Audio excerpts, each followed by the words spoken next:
надяваме, че вие ще го подкрепите. И разбира се, вашият кмет Станислав Николов. Благодарим ви за аплодисментите.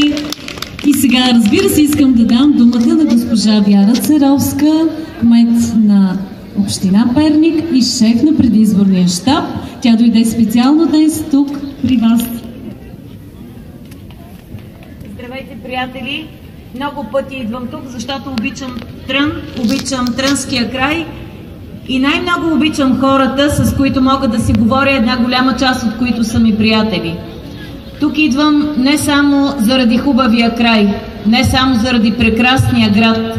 Сега съм дошла заедно с екип на политическа партия ГЕРБ, защото ни предстоят наистина важни, сериозни, отговорни, истински избори. Избор за силата и развитието на България. Може би няма град в нашата област, в който идването на политическа партия ГЕРБ да се отрази толкова силно, колкото в Трън. Развитието на тази политика направи Трън друг, модерен, развит, истинско, красиво градче, в който вие се чувствате добре. Сега съм дошла, за да представя водача на политическа партия ГЕРБ, който е господин Красимир Велчев. Мисля, че го познавате, защото това е наистина една голяма личност в политическия живот на нашата партия от самото създаване. Той е човек, който работи в партията, работи за всеки един със своята политическа позиция, за това България да бъде развита, България да бъде приета и позната навсякъде. Мисля, че е един голям приятел на нашия край, ще представлява Перник и областта в Народното събрание. А на вас да ви говоря, че Трън за първи път има представител и това е доктор Шишкова, мисля, че е излишно. Вие обичате, защото тя е във всеки дом, до всеки човек, до всеки един от вас. Не само като прекрасен лекар и като приятел. Тя е председател на Общинския съвет. Тя представлява и развива политиката на политическа партия ГЕРБ тук на място в Трън. Нека заедно да направим промяната. Нека на 26-ти мъдро и отговорно да излезем и да гласуваме. Нашия номер е номер 11, а ние сме заедно и ще успеем. Благодаря ви, приятели! И ние благодарим на Вяра Церовска. Сега ще дам думата на господин Красимир Велчев. Уважаеми жители на Трън, приятели, надявам се, че с нашето появяване тук не ви разваляме доброто настроение от прекрасния ансамбъл, но точно за това искам да кажа. Не случайно ансамбъл Българи са тук, защото предстоящите избори са много важни. Много са важни за всички нас, за всички българи. Виждате какво става по границата на южната ви съседка. Виждате как оттам докарват с рейсове други, живеещи в друга държава, прокарвайки друга политика, техните лидери, да гласуват вместо нас. Затова всички излезте. Всички излезте да гласувате. Защото България трябва да се управлява от българите. А защо с номер 11? Вие виждате нашата листа. Колко достойни хора, лекари, учители, и се обръщам към вас. Не случайно нашата политика и приоритет е образованието. Всички трябва да разберат, да го осъзнаят, че най-голямата инвестиция в днешно време, която си заслужава, е образованието на нашите деца. Нека да ги образоваме. Нека утре да няма хора, които да нямат специалност, да нямат професия, да нямат работа. Нека всички да се чувстват пълноценни и да са пълноценни в нашето общество. Говорейки пак за листата, вие по-добре познавате доктор Шишкова. Достойни хора са в нашата листа. Излезте и гласувайте, за да може да продължим това, което правихме през тези години. Виждате промяната, виждате хората, които са тук. И от тази трибуна, въпреки че бях казал, че няма да говоря за конкретни проблеми, но разговаряхме и с кметството, и с кмета, и с хората тук. Референдум ще има. Някои пречат и умишлено ви подтикваха да се направи сега референдума, за да може после да се обяви за невалиден. Защото ако документите, които са там, не са по закон, точно тези, които имат интерес тук да има мина, те ще направят така, че да обявят референдума за невалиден. Затова трябва да се спазват законите, да се направят книжата така, както са по закон, за да може след това вие, които си давате гласа и искате, дали едно или друго, няма значение. И кмета, и всички ние ще се слушаме във вашия глас. Защото и в предишния парламент вие наблюдавате. ГЕРБ беше единствената партия, която застанат за проведения референдум. И това, че не стига 10 или 20 хиляди гласа, това не е най-важното.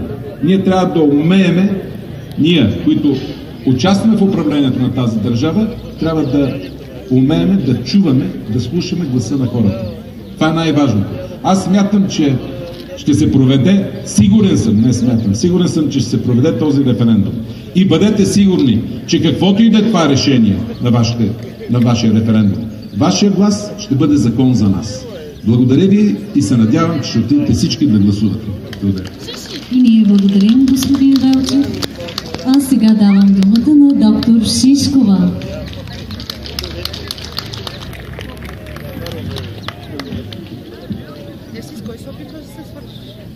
Здравейте! Вчера, когато мислих какво да ви кажа, беше ми много трудно, защото познавам всеки един от вас, който е дошъл тук. И това, което ще говоря, трябва да бъде направено. Не мога да обещавам неща, които няма да бъдат свършени. Така че, просто като ваш приятел, искам да ви кажа, утре е деня за размисъл, наистина да помислите за това, какво ще направите в неделя, защото този ваш глас е изключително важен. Трябва да помислите дали празните обещания наистина ще ви донесат по-добро бъдеще на децата, или това, което предлага политическа партия ГЕРБ в тази програма, да надгради това, което е направено в предишните управления, ще донесе наистина просперитета на държавата ни, нашите по-добри доходи, по-доброто ни здравеопазване, по-доброто образование за децата ни и наистина по-добро бъдеще за цялата страна. Призовавам ви, позволявам си да ви го кажа, защото сте мои приятели и съграждани, призовавам ви да направите правилния избор, защото аз вярвам, че политическа партия ГЕРБ в управлението е правилният избор. Призовавам ви, гласувайте с бюлетина номер 11 на изборите в неделя. Благодаря. Благодарим, доктор Шишкова. Искрено се надяваме, че всички вие ще я подкрепите. А сега давам думата на вашия кмет, господин Станислав Николов.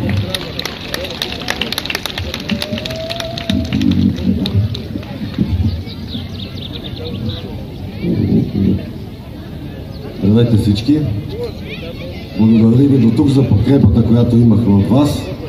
Мисля, че ще продължим да я имаме и се надявам да имаме.